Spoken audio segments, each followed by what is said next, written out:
সে অনেক দিন আগের কথা। একটি জঙ্গলে একটি শেয়াল বাস করত। সে নিজের ওপর খুব গর্ব করত। সেই জঙ্গলে একটি সারস পাখিও থাকত। তার গায়ের রং ছিল সাদা এবং তার ঠোঁট ছিল অনেক লম্বা। সে দেখতে যেমন সুন্দর ছিল, তেমনি তার হৃদয়টাও ছিল অনেক বড়। সারস আর শেয়াল একসাথে দুপুরবেলায় দেখা করত এবং অনেক গল্পও করত। তারা প্রতিদিন একে অপরের সাথে সুখ দুঃখের কথা বলতো। এইভাবেই তাদের মধ্যে দারুণ বন্ধুত্ব তৈরি হয়েছিল। একদিন শেয়ালের মনে সারসের কথা এলো।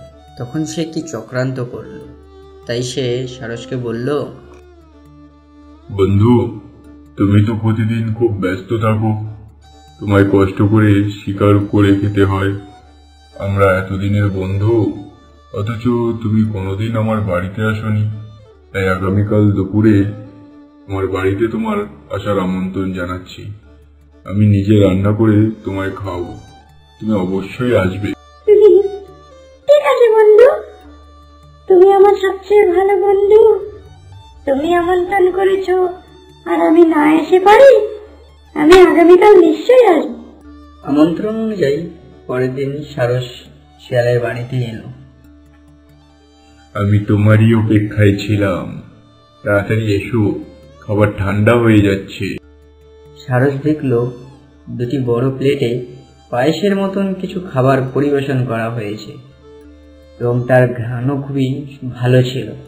শেয়াল খুব মজা করে সব পায়েস নিজের জিভ দিয়ে চেটে চেটে খেয়ে ফেলল। কিন্তু সারস তার লম্বা ঠোঁট দিয়ে অনেক চেষ্টা করেও তবুও খেতে পারল না। তখন শেয়াল খাওয়া শেষ করে বলল, কেমন লাগলো বন্ধু? মনে হচ্ছে তোমার পেট ভরে গেছে। হ্যাঁ বন্ধু, আমি অনেক পায়েস খেয়েছি এবং পায়েসটা দারুণ সুন্দর হয়েছে। তোমাকে অনেক ধন্যবাদ বন্ধু।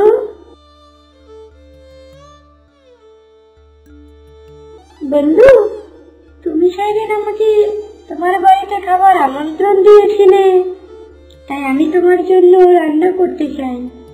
আমি চাই তুমি আগামীকাল দুপুরে আমার বাড়িতে এসো।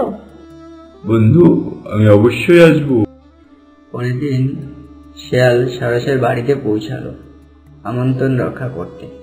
এসো বন্ধু, খাও, আমি তোমার জন্য অপেক্ষা করছিলাম।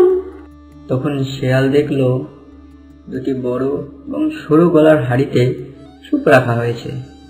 সারস তার লম্বা ঠোঁট ঢুকিয়ে আরামে স্যুপ খেতে লাগলো। কিন্তু শেয়ালের মুখ হাঁড়ির ভিতরে পৌঁছাতেই পারল না। সে অনেক চেষ্টা করলো, কিন্তু কিছুতেই কিছু করতে পারল না। সারস স্যুপ শেষ করে বলল, বন্ধু, তুমি কি খেয়ে খুশি হলে? তুমি কি আমায় অপমান করতে নিমন্ত্রণ করেছিলে? আরে বন্ধু, রেগে যাচ্ছ কেন? আমি তো তোমার কাছ থেকেই শিখেছি। তুমি যেভাবে আমাকে ডেকে অপমান করেছিলে, আমিও ঠিক সেভাবেই করলাম। তখন শেয়াল বুঝতে পারল যে সারস সেই দিনের অপমানের প্রতিশোধ নিয়েছে। তাই সে সারসের কাছে ক্ষমা চেয়ে সেখান থেকে চলে গেল।